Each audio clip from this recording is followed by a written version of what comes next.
My name is, like Bernie said, is Jorge Alberto Millan, España, and I'm back. I don't know if any of you remember me, but I took a leave of absence from short course for about 3 years. The organizers of this event contacted me 3 years ago and said that the quality of my opening jokes were just horrible. And so they wanted me to work on that because apparently my jokes would just leave them confused, sometimes lead to depression. So anyway, thanks for being here today. And I see people leaving. Yeah, that's good for you. Don't get depressed, run. My presentation today is on HecGeoRas. I gotta excuse myself while I get a drink of water here. Now, the funny thing is when I send this presentation to the chair, which happens to be my team lead, and she's not here, so I'll pick on her. The title of my presentation was HecGeoRas, a handy tool for the HecGeoRas design plus mapper. Also a quick view to the HecGeoRas mapper. But for some reason, I presume I might have written in Spanish or something. When they translated went from this to this. So, but anyway, today's presentation is gonna be structured in this way. First, we're gonna talk a little bit about what is GeoRas. We're gonna talk about how to get the tool installed in your machine. We're gonna do a little hypothetical study. Then the lessons learned, the actual quick glance at the mapper, questions, and number 7 was left blank intentionally. I like number 7. Depressed yet? What is HecGeoRas? According to the US Army Corps of Engineers, HecGeoRas is a set of procedures, tools, and utilities for processing geospatial data in ArcGIS using a graphical user interface. It also states that the interface allows for the preparation of geometric data to import this data into HecGeoRas. So basically this tool is a tool that is very useful for very specialized people like me, 11 years with TxDOT. All I've done is hydraulics. Actually, a couple of weeks ago, my boss, who's sitting right there, asked me to draw a line in microstation. And after like 5 seconds, I asked him, what is a microstation? It's like a tiny little station. Is it like a station times 10 to the 6th power, negative, whatever? So the point is, for somebody like me, and this is a true story, my exposure to microstation is almost next to nothing. So there are a lot of tools on microstation for most of guys who are sitting here, but for the young AIT, the young engineer who doesn't have a lot of exposure to microstation, they can use this and then get a good geometric start for the GeoRas model. So, once again, this is gonna be like a technical guide for young engineers, for the designers that might not have the experience on how to extract cross-sections from using microstation, etc. So the first thing you need to do is you need to verify what is your version of ArcGIS. In this case, you go to the help menu and you go to this little about ArcMap, and it's gonna tell you what is your version. You go here. You have to go to this website. I'll leave it there for like 5 seconds. If you need to take a picture of that, I can also send you the presentation if you need to know that. When you go to that website, you're gonna find yourself into this little menu. You select your appropriate version of your ArcGIS, and then you're gonna download that HecGeoRas.msi, which is a Windows automatic thing. By the way, don't tell entity data this, but for some reason we can install this without any administrative rights. So when you get back to your office, if you want to install it, by all means go ahead. Don't tell TTI, not TTI, entity data. Also in the same directory, you can download the HecGeoHMS, which is a completely, it's HecGeoRas, and then you have HMS. But for HMS, you do need entity data to install it for you. All right, once you install that, you're gonna get this little toolbar right here. It looks like that. And it has several utilities. We're mainly gonna focus on the RAS geometry, which is the first button to the left. Now for this exercise, I randomly chose this location. I was looking somewhere in Austin. And this is Ronald Reagan Boulevard at, I think, Brushy Creek.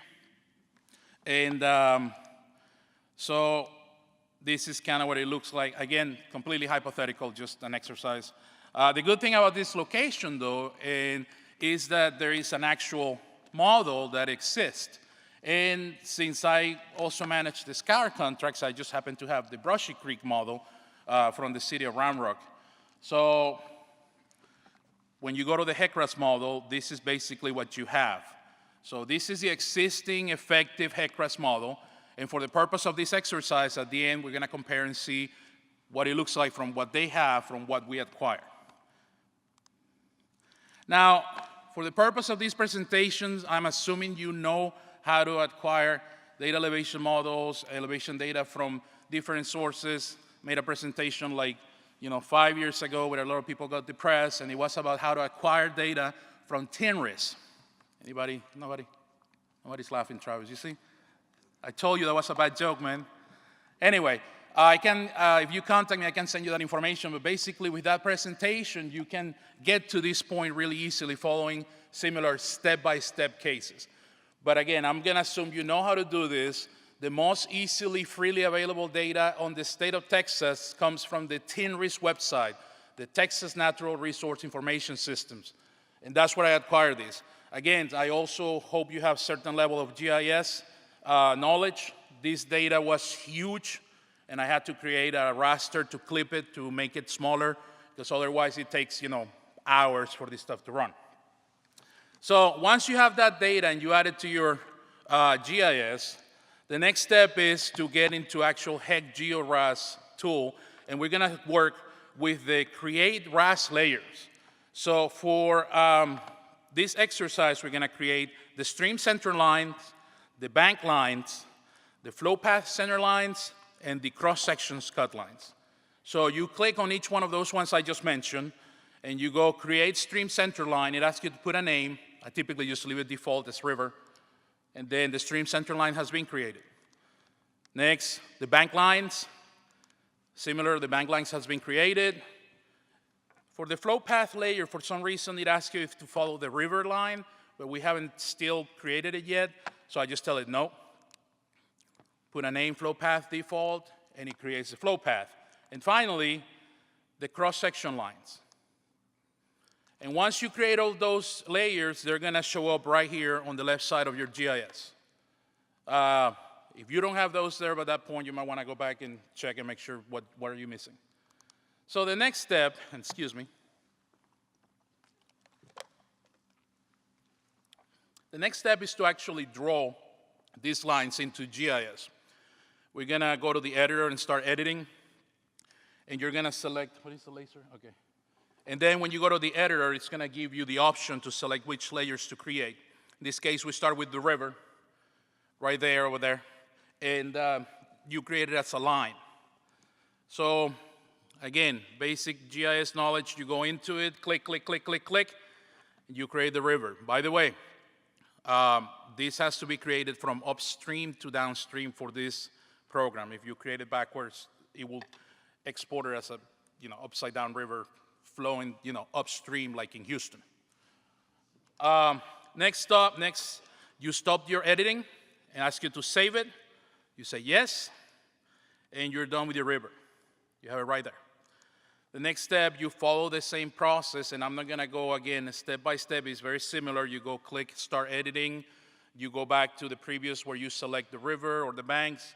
In this case, you select the banks. Now, for the banks, it's the best estimation that you can have at the banks. Once we export this into HecGeoRas, there's gonna be a lot of tweaking that you have to do with the values, so do your best guess, and you do the banks on one side, you do the banks on the other side. So once again, you stop, you save your edits.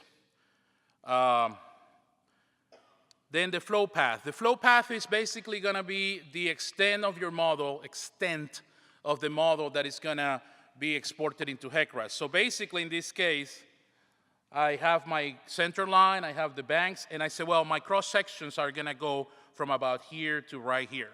So I created two flow paths to kind of like, that's the edge of the model that I'm exporting into HecGeoRas. HecGeoRas. And finally, you create the cross-section lines. Now, I did my best to try to emulate or simulate or as similar as possible from the existing model in the, from the city of Round Rock, so we can then compare at the end and see how it looks like. But basically, one thing I need to mention here on the cross-sections, you gotta be really careful on GIS, because once you create a cross-section, you go click, click, click, click, click, you have to either double-click or right-click and finish part, because if you don't do that, what is gonna happen, the program is gonna think that the first cross-section, let's say I start right here, and I draw this cross-section, and I do not double-click here, I just single-click, and then I move over here, even though it's gonna see it graphically as a different cross-section, it's gonna think it's the same cross-section. And then it's gonna give you an error when it says cross-section 1 crosses the river twice, or something like that. So just be aware of that. After that, then we're gonna go ahead and check, make sure that the setup for the layers in HecGeoRas are correct.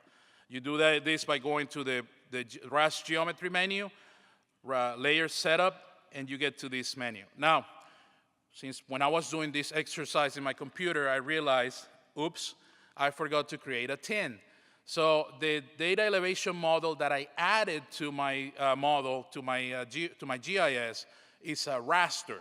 So again, I assume you know how to take a raster and convert it into a tin.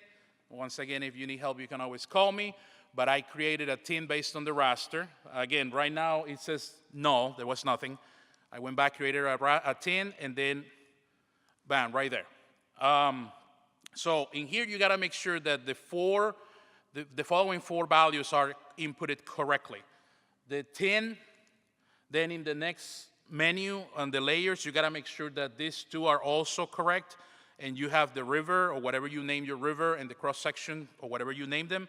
And finally, in the optional layers, make sure that the banks and flow paths are also selected.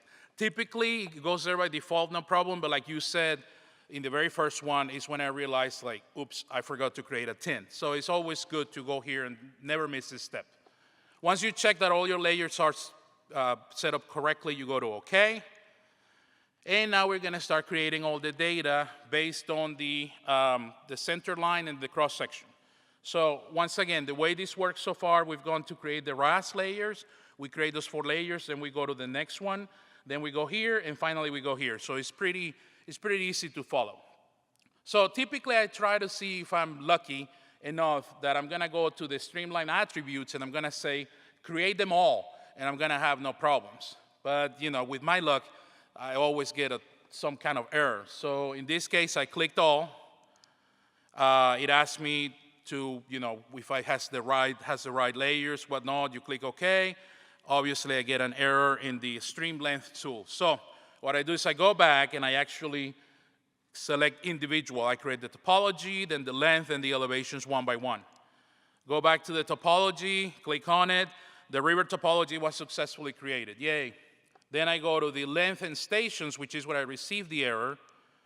And it tells me that the river ID field in river feature OID2 is not populated. Okay, that makes sense, right? It took me a little bit, it took me like a week to figure out how to fix this. So, you know, it's a good thing I did this work for y'all. So basically the way to fix this, for some reason when we create these layers on GeoRas, and if somebody knows how to fix this, please contact me and let me know how to do it automatically, because otherwise I have to do it every time. You have to go to the attribute tables and actually input manually the word river for some strange reason. So the way you do that, you go start editing, you right-click on your river layer right there, over there, and then you click Open Attribute Table. And as you can see, the river and the ridge are null. Once again, don't know what that error occurs. If anybody knows, please let me know. So I just go in and I manually input, and I literally type river, and I put reach 1, and I save it. Try to do it again, create all, and this time batch process on Steam Tools completed successfully. So we're done with the river streamline centers attributes. Now we're gonna work on the cross-sections attributes. The cross-sections also have, like the river, several attributes: the reach names, the station in bank stations, downstream reach lengths, elevations, etc. I try my luck once more. I click all to see if I could get everything done at once. It asks you what are the layers. You click OK.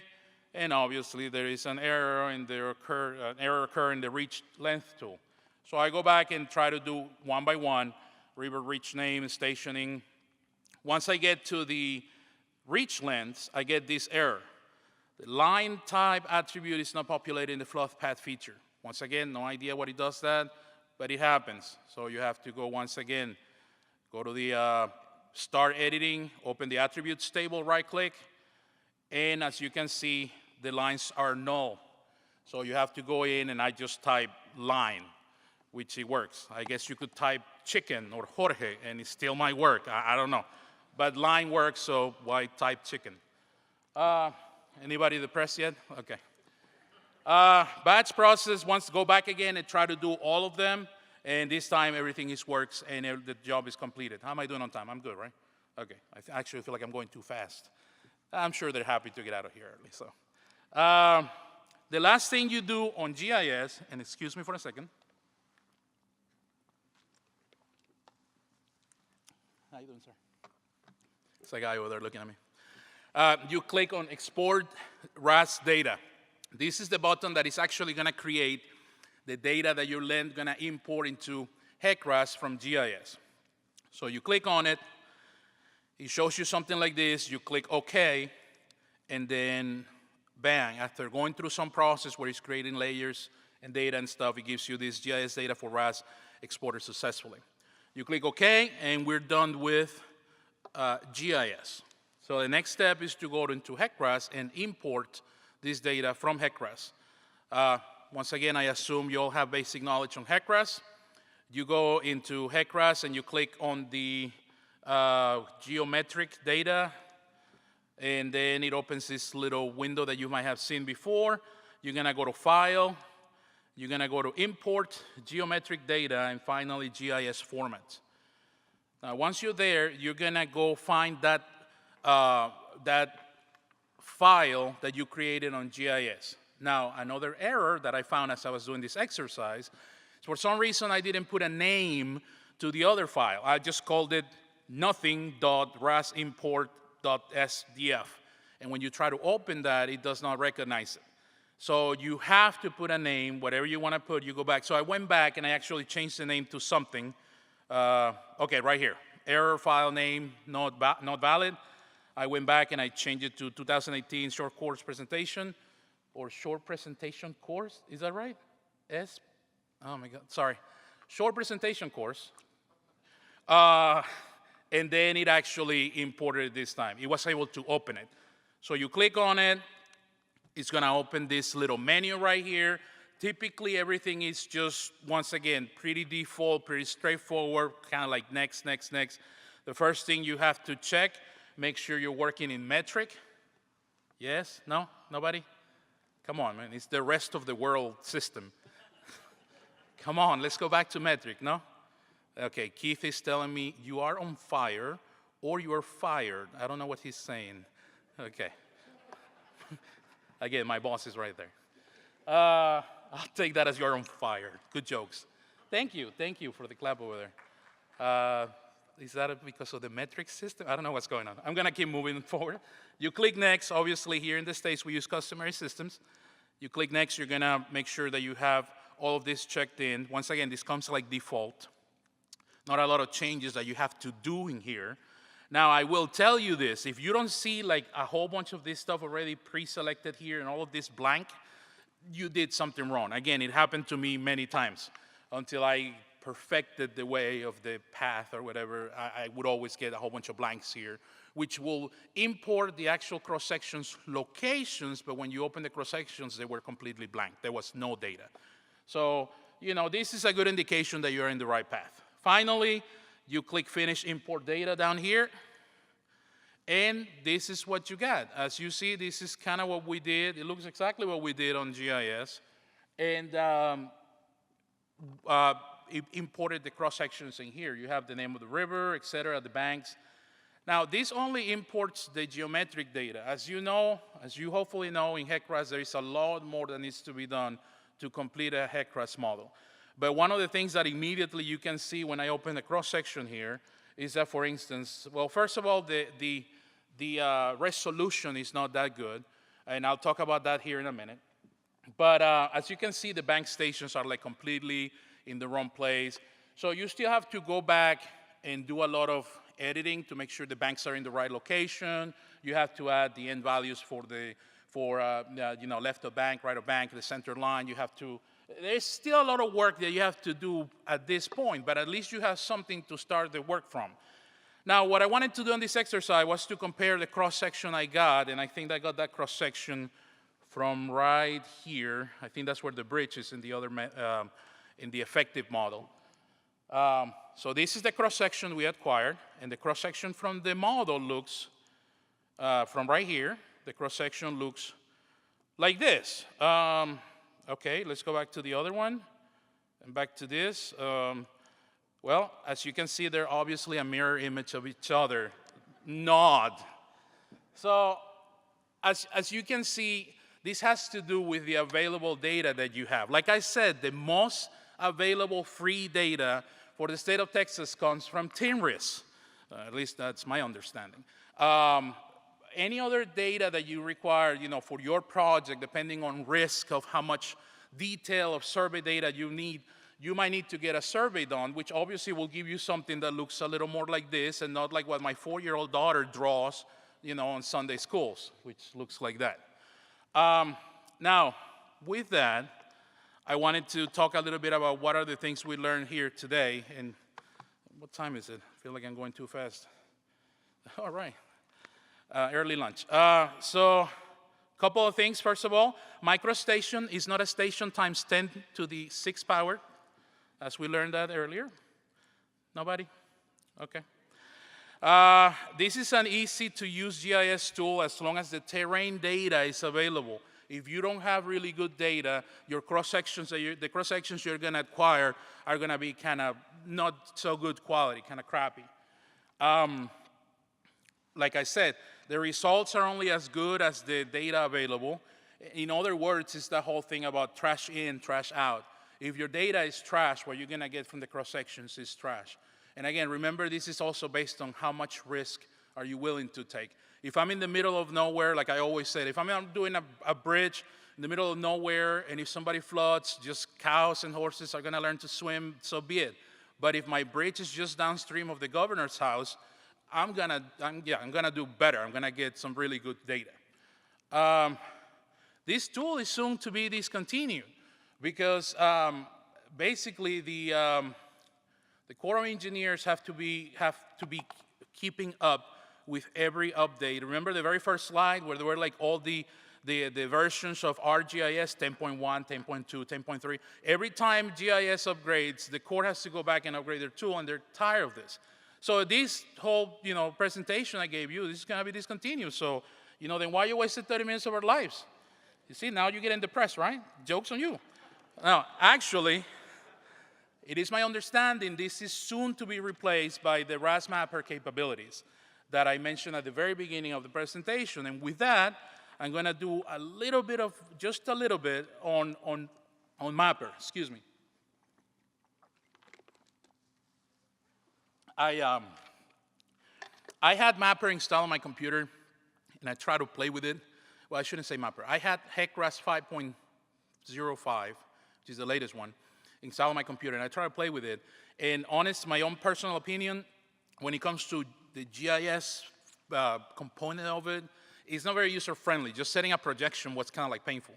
So, but I'm pretty sure, once I learn how to do it easily, it'll be just one step that we need to take. Also, we have the design division, which I know they're waiting to do some evaluation of Mapper and soon to give us guidance on when exactly we should start using it. But for the moment, just so you know that this exists, from the Mapper website, excuse me, the integration with HecGeoRas and Mapper provides mechanisms for computing flood inundation maps in real time. And also, they will display floods, depth, and boundaries based on various rainfall scenarios. So basically what that's saying is like, it's really cool way to visualizing where the water is going. Right now with HecGeoRas, being a 1D, the visualizer, I guess, the 1D thing, the tool that we have, all you see is kind of like a very archaic, very, this is really cool. I mean, this is This will tell you like the inundation map, how far it will go based on terrain data and all that. So that this way we can visualize better what is happening, what is the problems, what are the potential problems, where the water might be going, where it might not be going, etc. You can do stuff like this. This is basically what the mapper window look like. And as you can see, you can add terrain data, tin file, you add the Q data, you run the HecGeoRas, and it kind of like shows you like where the water is going to be going. And finally here, not only you're going to be able to do things like what we're doing right now, which again is my understanding, we'll be able to, similar to what the presentation was about, the HecGeoRas, but built into HecGeoRas, where you actually be able to upload a tin file or a terrain data, and then actually draw the cross sections in HecGeoRas, and then run the model that way. But not only that, it is my understanding also you'll be able to combine 1D HecGeoRas with 2D HecGeoRas, which is kind of basically what we have right here, which, you know, is kind of like mind-blowing. It's pretty awesome. With all that, I think you're going to go get lunch early today, because that's all I got. That's all I have. Do I have any questions